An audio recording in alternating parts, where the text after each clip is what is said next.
Hello, I'm Louise Ross, the author of Women Who Walk, How 20 Women from 16 Countries Came to Live in Portugal, and the sequel, or the companion read, The Winding Road to Portugal, 20 Men from 11 Countries Share Their Stories.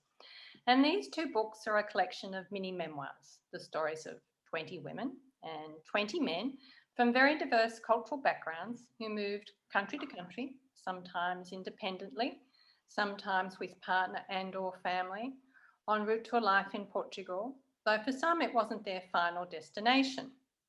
And today I've asked Eva Sarmiento, one of the interviewees from Women Who Walk, to read a couple of pages from her story, and then we'll talk a bit about her journey.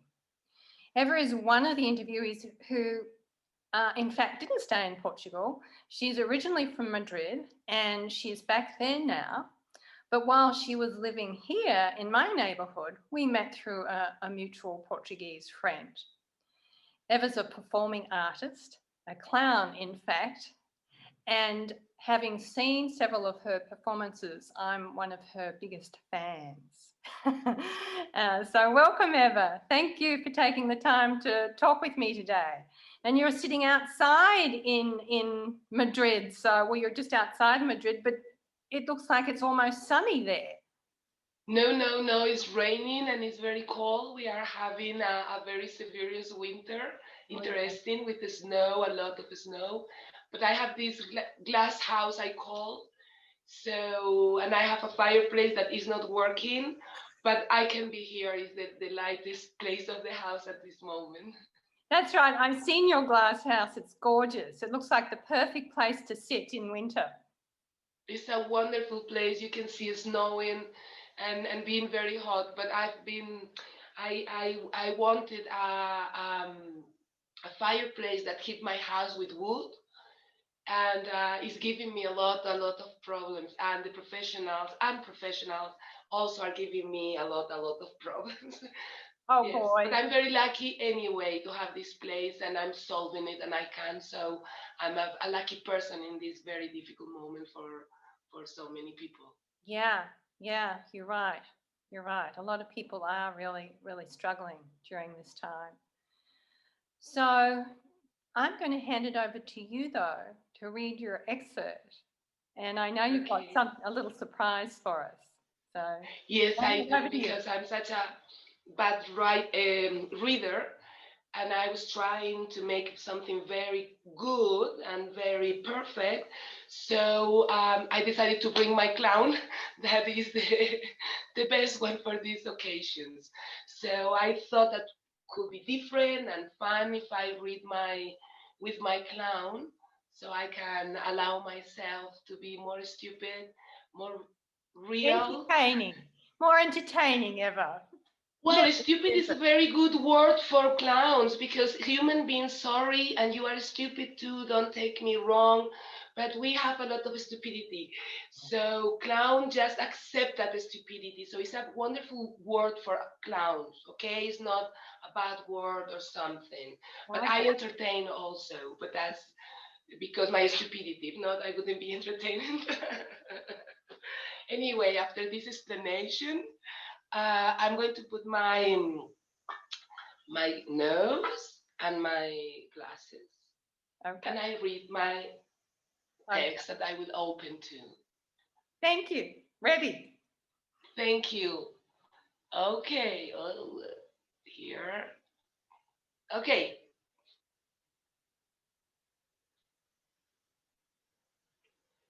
Hello.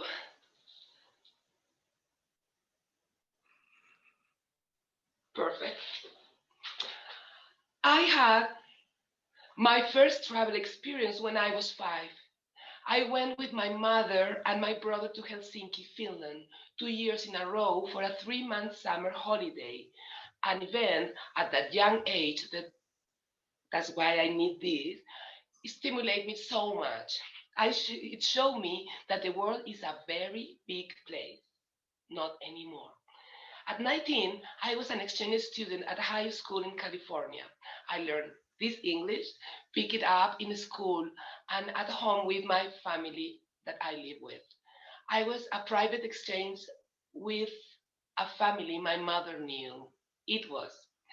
My work with those in need began on a whim when I was 21, in love and ready for another adventure abroad.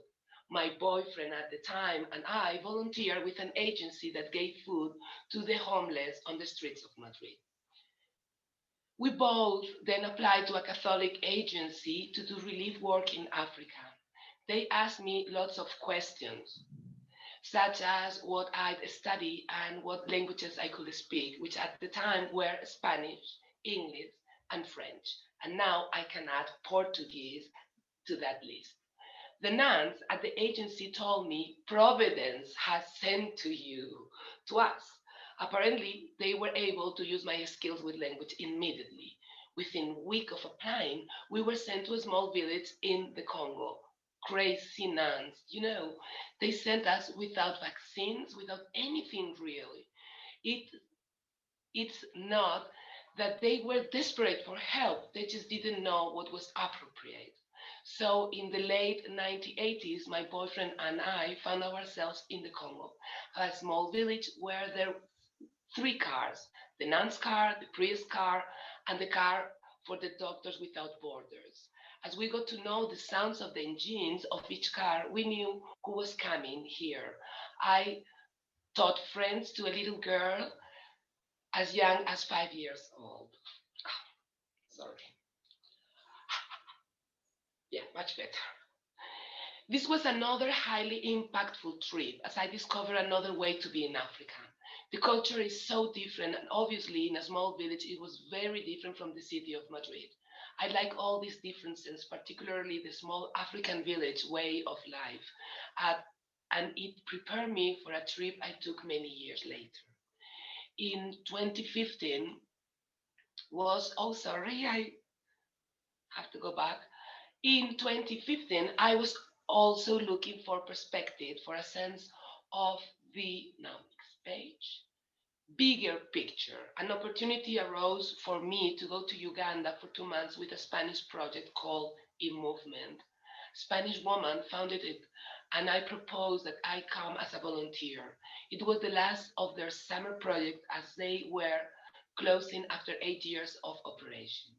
She agreed, and I paid for my airfare and my lodgings. This made sense to me. If I am a Western woman and I want to have an adventure, stepping out of my regular life to get some perspective, I don't think it's fair to charge the organization for my time. And in truth, everything is cheaper in Uganda, and thus I could afford it.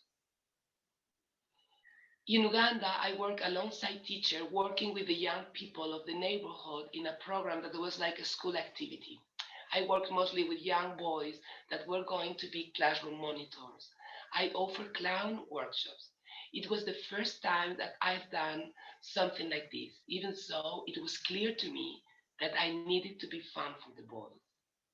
And they had so much fun. And I did also. It's not written, but I did also.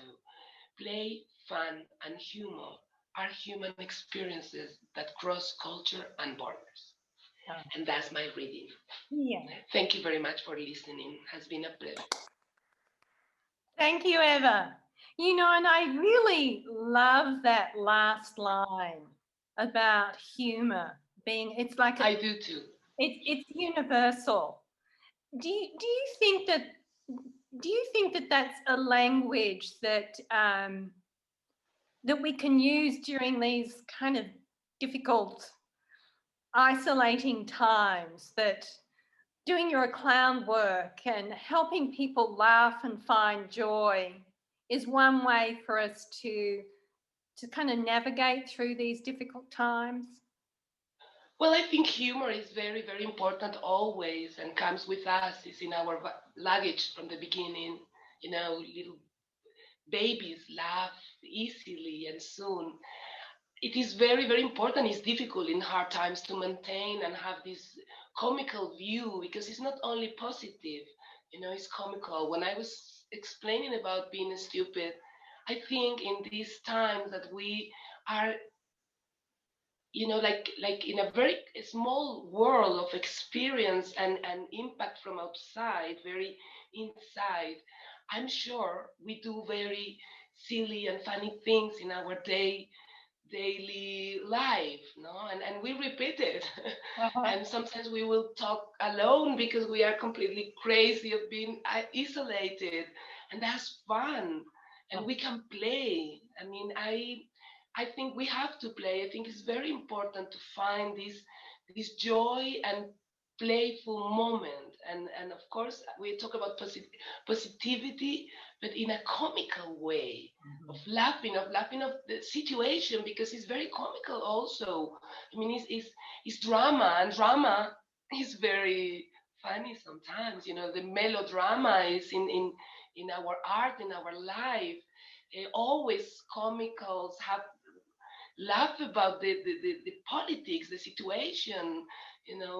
Also, like in Italy, um, Commedia dell'arte is looking for these characters that we repeat, because we are unique and special, but we are one kind of person, the lover, the captain. So yes, I think it's very, very important to laugh about us, very healthy. Don't take us so seriously, and being conscious of the situation, also find those places of laughing, because this is like a big circus to me sometimes. Well, I think you're right. It does feel a little like that, doesn't it? Um, what strikes me as you talk about melodrama is that I wonder.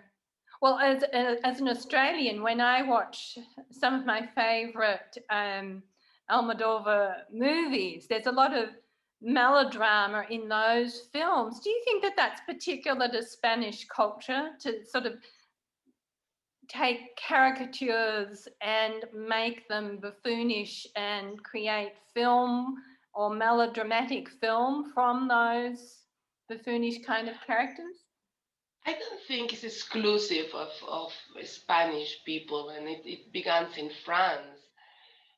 But I think we have I mean, we are very comical. Spanish people is very open to laugh at any time, and we like every kind of humor. I mean, we can, because we also are not so polite, that give us freedom to just play with anything: wives, husband, church, um, death, crime. Yeah. And that's very good. And I think we actually, I love movies, and I've been always watching movies from every part of the world, and I don't like very much like commercial movies. And I think we are good. Actually, I'm not very happy, as I told you, in Spain, since I'm back, and there are some characteristics that I compare with Portuguese, and I like better Portuguese. But I have to say that I think we are very good in making serious and films and humor films. Yeah, yeah. Yeah, I think. You made an interesting comment there too, Eva, that I'll just touch on as we sort of finish up.